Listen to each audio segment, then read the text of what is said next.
Well, good afternoon and welcome. My name is Steve Murray. We are going to be joined by Dave Pimper. Dave is the coach. He's also the president of Lazarus Coaching and also a financial advisor featuring both securities and insurance products, just like most of you out there today. So I think you're going to enjoy today's webinar. It's a relatively fresh one for us. Actually, in some ways, it's one of our older ones. Or at least a semblance of one of our older ones. We used to do kind of practice management uh, process that many years ago, probably 12, 15 years ago, when Dave first started talking with us, we'd go through various parts of the sales process. And of course, handling objections, as you all know, is a big part of that. So we're very fortunate to have Dave Pimper, is a part of the IAMS team, if you will. He's met Dave many, many years ago when he first qualified for one of our top producers events. It was a Alaskan cruise, actually, and he was out on the back deck smoking a cigar, I guess, since nobody wanted to smell his cigar up front, I suppose, and happened to walk out and join him, and we chatted for a while. He told me a little bit about his business, a little bit about his coaching business and how that worked. And from there, we have gotten to the point now where between uh, practice management process, seminars, Social Security claiming, education, Social Security seminars, retirement boss radio. Between all those things, Dave has been coaching and helping our producers for now about the past 12, 15 years. So really glad to have Dave as part of the team. And I guess it's helpful for you all to know too that Dave is, of course, himself a regular producer. I mentioned that at the outset, but he's been a regular producer just like yourselves for Hey, the past Steve. 40 years. Hey, Dave, how are you? I'm not just a regular producer. I'm a good producer. That's a compliment, Dave. Yes. Oh, I see. How you doing? Well, good, good. How are you? Good. I'm fine. Yeah, there's so Can I, many folks that tell people how to do business that don't do business that I think it's important that everybody know that you're still day to day doing business. They probably should know too that maybe you're not the best detail app taker guy nope. since you have a staff that does Yeah. much of the app preparation for you. But as far as sitting in front of customers and talking about their opportunities that you can make available, and then going through the actual step-by-step process from presentation, really from prospecting to appointment to the process of the appointment and then to the final close, you're in that day to day every day, and the level of appointments that you have gives you a lot of exposure to each one of those steps. So really, really good to have you here today to talk about, because I'm sure that there probably isn't a sale that you do where you're not handling an objection or one or two or three or four objections along the way. So it's good to have a process for doing that. That's what we're going to talk about today with the coach, Dave Pimper. So, Dave, I'm going to hand it off to you Okay. and we'll go through and we'll try and finish this up in about 15, 18 minutes. Okay. Good. So, you know, the sales process is important. Is it as important of getting in front of people? No, you can be the best closer in the world, the best presenter in the world, not seeing anybody, you're still going to make nothing. But let's say that you're getting in front of people like most of us do through different marketing means or referral means or just good hard work, good sweat. And when you get in front of people and you're showing some kind of product, whether it be fixed index life, whether it be Medicare, whatever happens to be, IUL, what happens is that the sales process has a similarity. I mean, we know that there's some kind of opening, there's some kind of presentation, there's some kind of closing to write business. But handling objections is kind of an art form. And a lot of people don't work from a process. They just kind of are out there. They are just kind of out there, just hit and miss, and they don't do the same things over and over again. I'm very much of a process salesperson. I've been in sales for over 45 years. I've been in I mean almost 50 years. In fact, I'm looking at when my dad was in the car business, I've got an invoice from 1972. I was a junior in high school, and that's when I started selling cars for my dad's new car dealership. And so I've been in sales for a long time, financial service arena since 1981. And so what happens is I follow a process when it comes to handling objections. Now, if you've got a question, certainly type it on in. We have those sales focus, 2020 sales focus, quick hitters. They're really just 10, 15 minutes. So this is not long and in depth. In fact, we've got another, will be our fourth one of the series that I'm getting all of the webinar notes to, and that will be. We're talking about required minimum distributions, the ins and outs of the inherited IRA. So the nice thing about those, they're not going to take a long time. I want you to take good information away. If you want to get more in depth, I do offer from sales process coaching, which all of this is covered in that. So here we go. And any questions, just absolutely type them on in, okay? So I'm going to find here, see if I can go in, and there we go, right there. Okay, so one of the things, and I think it's important, and that is to be consistent. And when you start talking about consistency, do things over and over. You got to establish a proven track to handle objections. Okay, that's real important. Now, here's the first thing that I want to say. When a person has, and I'm going to make up an objection, okay? So let's just say you're showing a fixed indexed annuity, and on that fixed indexed annuity, a person says, well, you know what happens? I mean, this is 10 years is a pretty long time to tie my money up. That's a kind of a common objection. 10 years is a pretty long time to tie my money up. Now you've already been through about the 10% free withdrawal. You've been through all that again. But when you say, is there any questions that you have, and the person says, you know what, 10 years just seems like a long time to go into to tie my money up. Well, because you just told them in the presentation, or maybe a couple times, the worst thing you could say would be what? Hey, I told it to you 2 times. Can't you remember? Wouldn't that be the worst thing? Or if a person said, hey, I know this is a stupid question. Hey, if I'm speaking in front of a group and a person says, hey, I know this is kind of a stupid question, Dave, but what's the worst thing I could do? Agree with him. Frank, that was a stupid question. Yeah. The chance of him liking you or getting the sale is 0. What does everybody say when they're out in their speaking? Oh, there's no stupid question. I'm glad you brought that up, Frank. Most people don't have they just don't they don't have the kind of the insight to bring it on up. But so you make them feel good.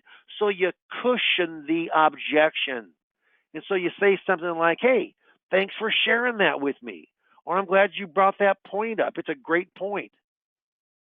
Make them feel good. The better they feel good about themselves, the better they're going to feel better about you, the better they're going to feel about the sale.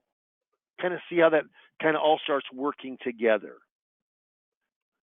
Boy, Steve, you know what? There it is. I got it. Now I got it.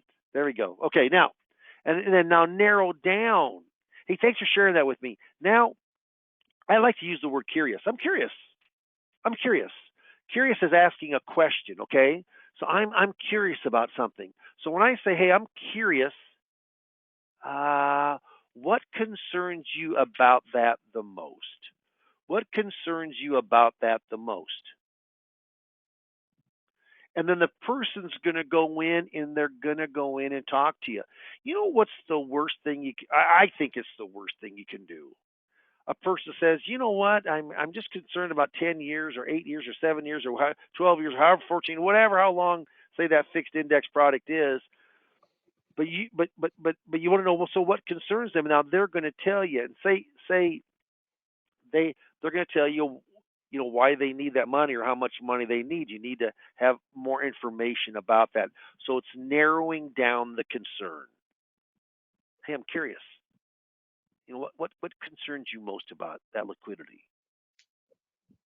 Well, I'm already 70 years old, Dave, and I might need all my money before I turn 80. Right. Well, you know what? Then I would say to this, when's the last time that you took from this money? I just say, so when is the last time you took from this money? And then so they're going to tell you, and lots of times that in the old days when CD rates were high, we had many times where somebody didn't want to tie that CD up for 5 years, and I said, so how long was the last time you tied it up? It was just for the year, only a year. Well, how many times have you tied it up for a year? Well, 15 years. Then I would tell them you're getting a short-term rate on long-term money. Might as well get a long-term rate on long-term money. So you just got to talk it out a little bit with them. And then the last thing is, I like to isolate it. So is that kind of your biggest concern? If you wanted to get more aggressive, I don't use this. I used to when I was a little more bold in my sales process. But I'd say, is that the only concern that would prevent you from go ahead and getting this deal done today? But I basically now say, is that just your biggest concern? So you narrow down that concern and then you can isolate it. So is that basically your biggest concern? Yeah, well, yeah, that's my biggest concern right now. So now you've got to go and you've got to address that concern, don't you? Whatever it happens to be. And so what happens is, and I'll just kind of go through. I like answering with the story. And there's an old adage that facts tell and stories sell. Facts tell and stories sell. I'll tell you, people like a storyteller, and I'm not saying like a pulling your leg or not being truthful. I'm talking about, and I love analogies. And you know what? What's really interesting is probably the person who had some of the greatest analogies and most read analogies ever. Yeah, was Jesus. I mean, he had tons of parables, didn't he? Which are analogies. He had stories that related a complicated fact by a simple story. And so I try to answer that. So I might say something like, let me just give you an idea, Mr. and Mrs. Jones, talking about liquidity. Remember, you're putting your $100,000 in, and remember, I'm saying that you get 10% of that amount.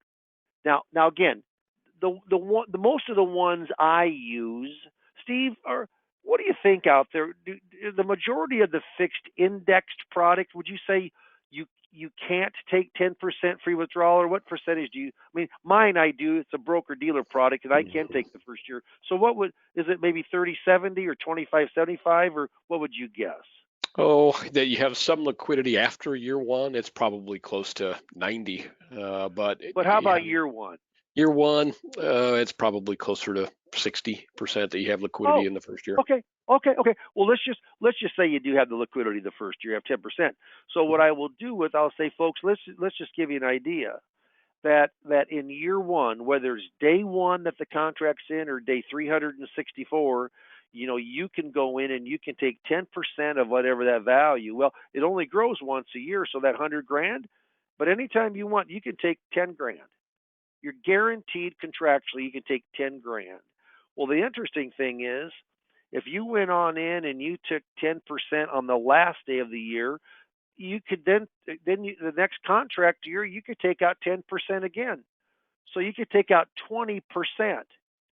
20%. Now you're taking out 10,000 from a 100, so it's not 20 grand, but you could take out 17, 18, 19 grand. Yeah, I mean, if you waited on that. So just let you know, do you think you would need more? Or I might say this. I might say with the story, you know what? This is a 7-year or 10-year contract, and basically, you know what? If you took out 10% a year, you could take out within that time period more than half of your amount that you invested. Do you think you'd need more than 50,000 in the next 10 years? And what's the normal answer for that? No, I'm not going to need that much money. I'm just going to go on in and I need enough to the reason I brought it up, because I need enough to put my windows in. I'll say, well, how much are your windows? Well, I got a bid. They're $8,800. But when do you think you'll do it? I mean, I think I'll do it maybe in the next 3 years. Well, if you're going to do it right away, maybe we could just take that 8,800 out of your 100,000. But if not, you can take it out of your free withdrawal, because you can take 10 grand your first year. Oh, okay. See, so you answer it with some kind of story, so they can relate to it. And I'll never forget, I worked for a company called Penn Corp Financial for 3 years. It was an insurance company, and it was kind of. Is it an oxymoron, Steve, to say a sophisticated debit run? It kind of is. It is, isn't it? Okay, I Yeah. won't say that then. But it was kind of it was a door to door to door. I sold a $58 policy, a $58 policy that paid you if you were hospitalized. It paid you a little bit of an indemnity. It also paid like $400 per day. And so that $58 policy. What's interesting though is I didn't call it 58 bucks, even though it was just so little. It was if you were hurt by a car, bus, or truck. So what happens? A little accident policy, and but I would always say for 58 cents, I'd say for 16 cents a day, and it's been so long ago now I can remember. So basically, for a cup of coffee a day. Now that's changed in 40 years, but that's what I said. You know, it's only 16 cents a day, not even a cup of coffee to cover you, and then I would go through the benefits. So what happens is just the reverse of that is it isn't just that you can take 10% out. Tell them what sounds bigger. Be honest, but tell them what's bigger. Does 10% sound bigger than 10,000 bucks? No. Say $10,000. How do you make that sound bigger?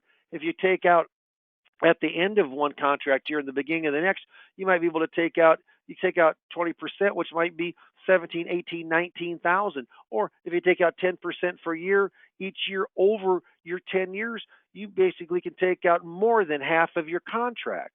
You take out $50,000 plus, and then they say, well, no, I don't need that much. I just need 8,800. So you always have to kind of. I think salespeople talk way too much when it comes to objection handling. I really do. They need to get the client talking, and so why is that? Why is that concern important to you? Tell me what bothers you about that. Tell me what concerns you. I'm curious. What concerns you?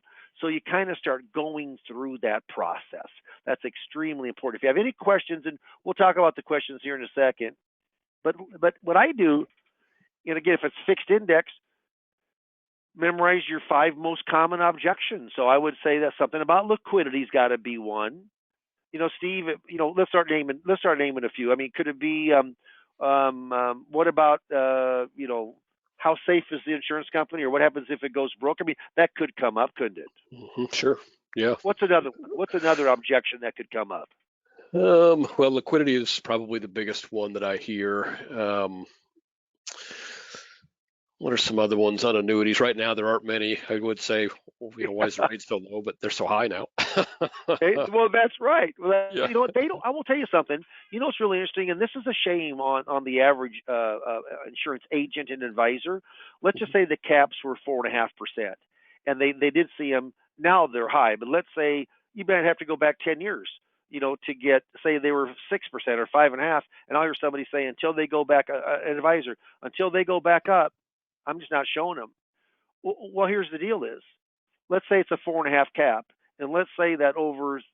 I figure, I mean, this is a rule of thumb, but if you take 1% off of that and you compound it once a year and you have a couple of years over 8 or 10 years that you don't make any money because the market's down, maybe you average 3%.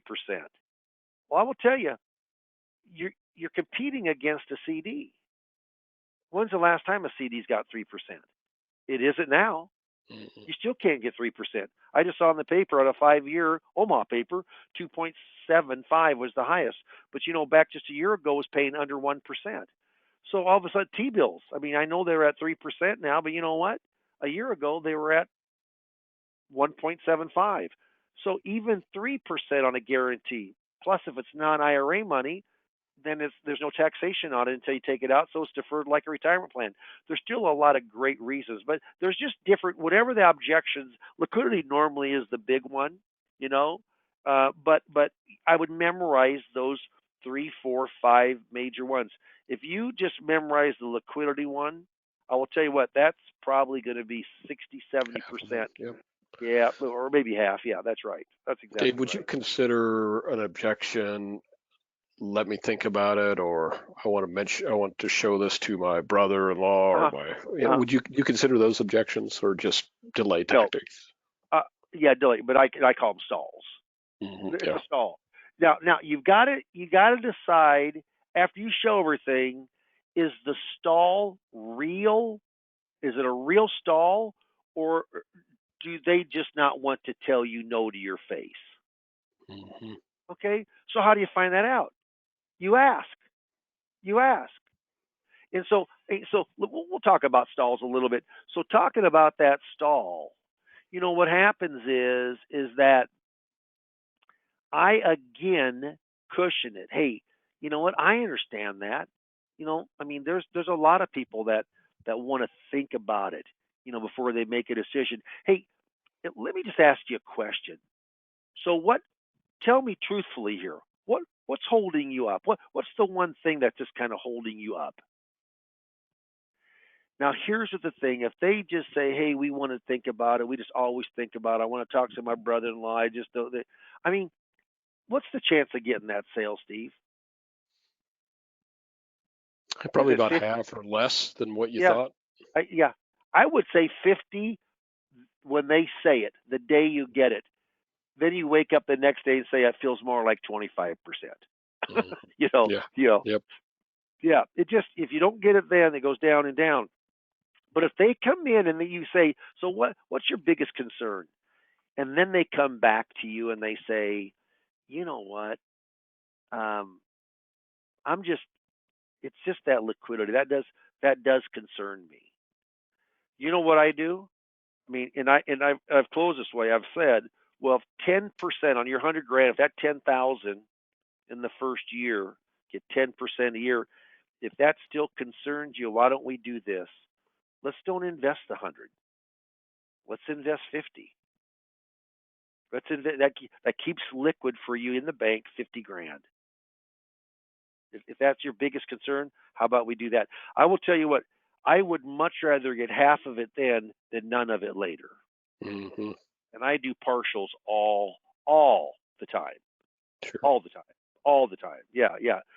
So no, but yeah. So that stall basically you're trying now. If you can get what really is the problem, and I think that a stall, I think half the time it's not to hurt the feelings, and half the time, they really do have a concern. They just have to think about it more. But I kind of just drill down. I'm not negative with clients. I try to stay prospects. I try to stay as positive as I can. It's not, hey, if like there's not a limited time. I mean, rates are very high right now, but if anything, I mean, rates are really high right now. Caps are really high, aren't they, Steve? Yeah, they really are. I mean, we're seeing, 6% cap rates, 7%, 8% cap rates. One thing that does come up with folks, David, you probably run into this, really two things. One is, when you have fees associated with a policy, you get a lot of the I don't like the fees objection. And sometimes people are like, well, what, I just don't understand what happens to the rest of my money if the index Yeah, is up yeah, 20%, yeah, and I've got a cap of 8, the company keeps that.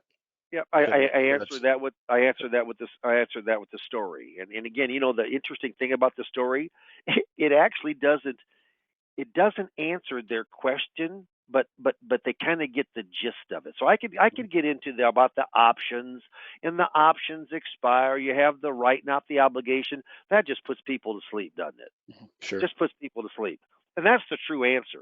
Options expire. No one makes that money except for Merrill Lynch, whoever wrote the option.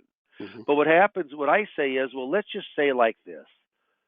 So you're saying, what happens if the cap is 6 and the market goes up 10? Are you talking about who makes the other 4%? Yes. Is that what you're? Yeah, yeah. I say, okay. Let me ask you this. Let's just say, let's say, um, let's say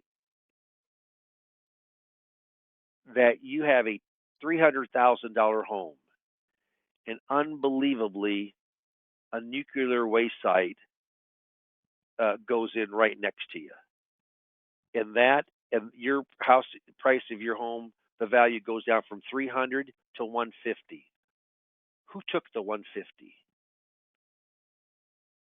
Who took it? Where is it? No one. Nobody. Yep. No one took it. No one took it.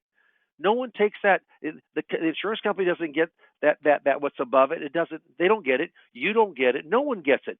It's not there. You can just make up to that certain amount. And then I might say it gets complicated, but there's ways that they do that with call options and so forth. But no one gets that money. Just like if your home goes down in value because that waste dump comes in, no one, who took that loss. It just went down. No one gets it. Anyway, that doesn't actually answer it, but the people say, "Oh, okay, I get that. Yeah, Yep. that's good. I understand that Sometimes now." value disappears. Yeah. Yeah, yeah, yeah. So that's how it is. So stalls are a little different. And I tell you what, I used to beat people up until they just told me, "Dave, I'm not buying it." But I found that some people, it's just extremely hard for them to just say, thank you, Dave. I just don't have an interest. Now, you know what? It used to be harder when they had to actually call you. Now they Dear John you by email. Just don't have any. Shoot you a text. I got Dear John this morning, and you know what? It does.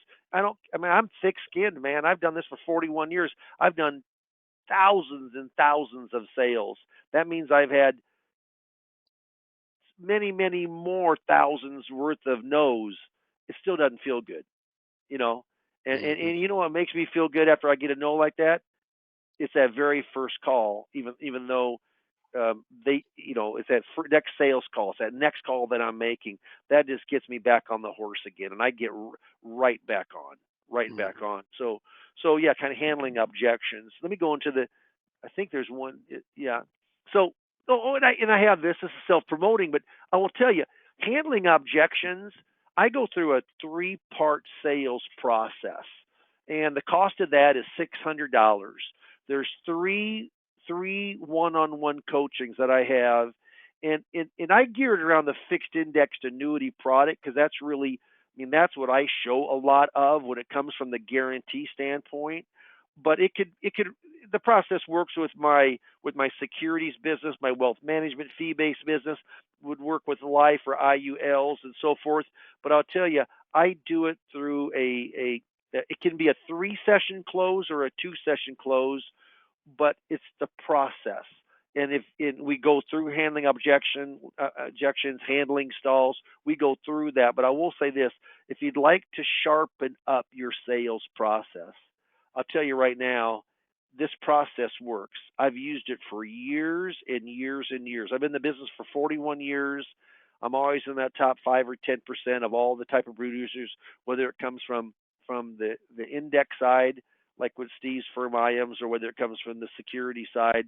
And I'm consistent at what I do. I see a lot of people for marketing, but if you'd like to have some information on the sales process, absolutely. We're going to put up a poll. You can mark yes on that, and I can certainly talk about it. So, Steve, why don't we do this? I think, is that the last slide, or do we have one more? Let me look. Yeah, that was the last slide. That's what? Yeah. And there's an old saying. It says, procrastination is my sin. It brings me constant sorrow. I really shouldn't practice it. Perhaps I'll stop. It just never comes. Tomorrow never comes. If you heard something you like, if you heard something, you know what, maybe I need to bone up a little bit. Maybe it does help to get a coach, and I can certainly help you with some marketing ideas also. I'll tell you marketing, because that's what our business is all about. It's about getting in front of qualified prospects, including a certain amount of those qualified prospects. If one of those is non-existent, you're not going to get any business. If they're both pretty poor, your production's pretty poor. If they're both pretty good, your production's pretty good. So I've made my life around getting in front of enough people, having enough appointments. Once I have enough appointments, it takes the pressure. When things aren't going good, you know what? If I have 3 or 4 in a row that just don't close, but I've got 3 or 4 appointments behind it, you know what? I don't like it, but I'm still swinging. I'm still swinging. That's extremely important. Steve, I'll see if there's any questions before we kind of close this on up. Okay. The only questions that we had, Dave, and by the way, the poll that I put up, I didn't have the right polls for this particular one, so I put up a poll about non-hardship withdrawals or something like that, which certainly you can Yeah. talk with Dave about as well. But this would be more of a practice management coaching type poll. And Dave, you talked a little bit about what you cover in that, but there's a couple of like, well, what does that mean exactly? So talk a little bit about your Sure. kind of your coaching around practice management. Yep.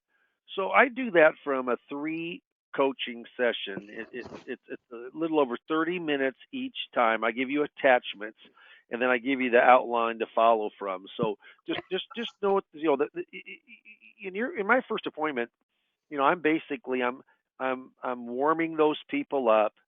I do a lot of Social Security, lots of Social Security, and lots of times people will bring up, hey, I have this 100,000, but I also have a question about Social Security. I never start with the sale. I never start with the money or how I'm making a commission. I always start with what I don't, and so that would be Social Security. So you could do this in a 2 meeting close. I happen almost always to do a 3 meeting. I'm also a believer that if you have more face time with the person, I think that your personality can come across more to that person in a favorable way to have a higher percentage of sales. But we go through kind of what we do in that first appointment. We go through but the 3 appointments. But there's the fact finder, which is extremely important. I do it from a written fact finder. We write down the answers. I go through the presentation of how I present that fixed indexed annuity product. I go in, with with handling objections, handling stalls, the closing lines. But it's a track, and it's a track that I follow every single time. Is it perfect? No. It'd be like if you wanted to get married to the perfect spouse. Well, there ain't one. And there's not a perfect sales presentation, but is it good? Yeah, it's extremely good. I've got many, many people that I've coached that use this, or it's a variation, meaning they started with this and then they put their own mix and their own personality in. But but but you have to ask for the order. And so, and I like trial closes, but it's like reinforcement lines. It's like someone that says, "Hey, are we kind of on the same page? You kind of get what I'm talking about." Um, um, um, I mean, I call it the bobblehead technique, getting them bob. Yes, yes, yes. I mean, I think and I stay positive. Years ago, I had some negative things. That basically was like, when the market crashes. Well, you know what? I don't. I mean, I just say we're in tougher economic times.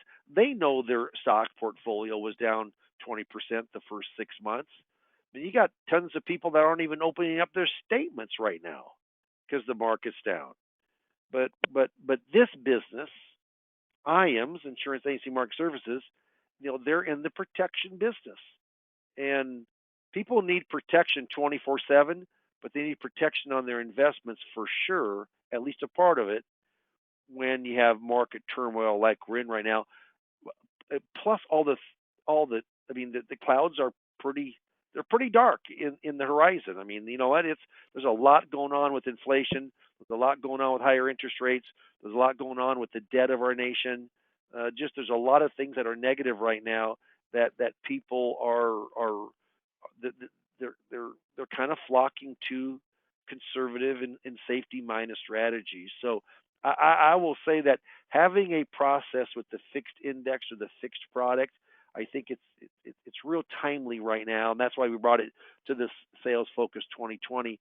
And I wanted to make sure that people understand that there's a lot of money to be made of having the right sales process. You want to be persistent. You don't want to be pushy. There's a fine line between those two. And when you're coaching, of course, I'm going through and we're role playing and we're really going in and getting that process down. And I'll tell you right now, this isn't just for the beginners. Most of the people that truly like I just coached a guy that was in the business for 37 years. He's a very good producer. He did sales process coaching, and he picked up which he thought were one or two really, really good points that he was going to put into his presentation. So really, instead of using my process, he's taking two real important points that he was not doing, and he said, "I think this is going to make a big, big difference." And remember this: having confidence in what you do, that comes across to the potential prospect and client. Having that confidence, of that process that you're bringing them. I think that's real important.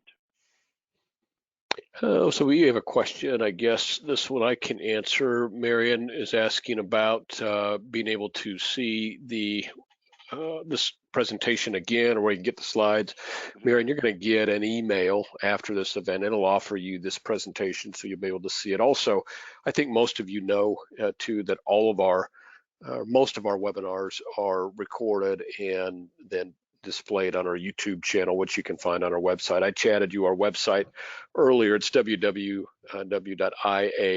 as in Mary, S as in Sam, inc.com. I think most of you are aware of that. As I look up and down our list of attendees, I'm guessing that most of you have been or on our website, and you know where the YouTube channel icon is. Just go there, click on it. Now, this one will not be on there, Marion, for probably and probably not today, given it's already a little after 2:30 or so here now, but it'll probably be on the first thing in the morning, and you can go in and review it if you would like. And if you have questions specifically that Dave can answer for you, I would encourage you to take the time with Dave. You might not be interested in practice management. You might not be interested in getting on the radio or Social Security or Social Security seminars or other ways. I would say that one thing that Dave is very good at, as you probably figured out, is he is very, very good at doing the marketing at a level necessary to get a level of prospects coming in to make sure that his business levels are able to satisfy the needs of his business and his personal life. I mean,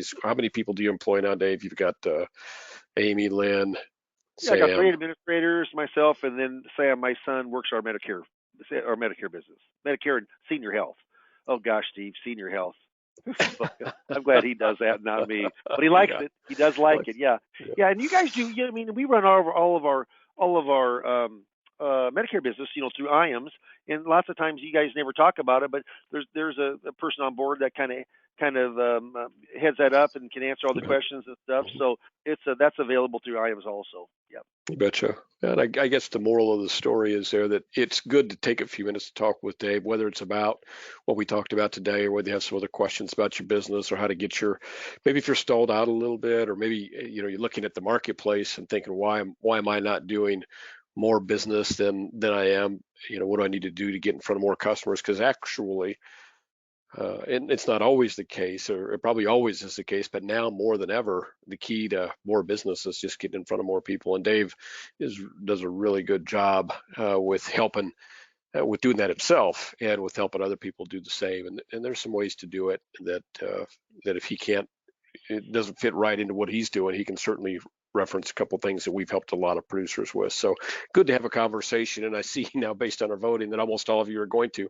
So that's a good thing. That's a good thing. And certainly we understand if that's not the case. We appreciate you joining us today and to learn a little bit about what I think is a good basic sales uh, skill, a good people skill, and just a good thing to know is how to, when there's something that, when you're trying to communicate something and somebody comes back with a reason that they're a question that leads you to believe that they're not interested, or a reason why they shouldn't be interested. It's good to be able to, whether you're selling an indexed annuity or just making a point in an argument, it's good to be able to handle those objections and to defeat them. And so I think this was a very good webinar on a lot of fronts that can help you out of day-to-day business. And as I mentioned, it'll be out there for you if you want to listen to it later, kind of to renew or revitalize if you run into the thing. I think the most valuable piece that you learn from this is, what are the objections, no matter what you're selling, what are the objections that you hear most often, and have your answers, have your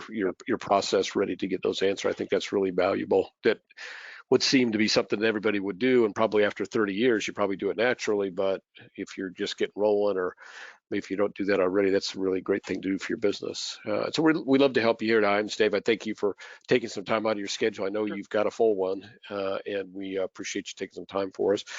Have a good afternoon, everybody. Here it is, Thursday, late August, and you all are working hard and business keeps flowing in for you. I hope that should be the case. If it's not, let us help you.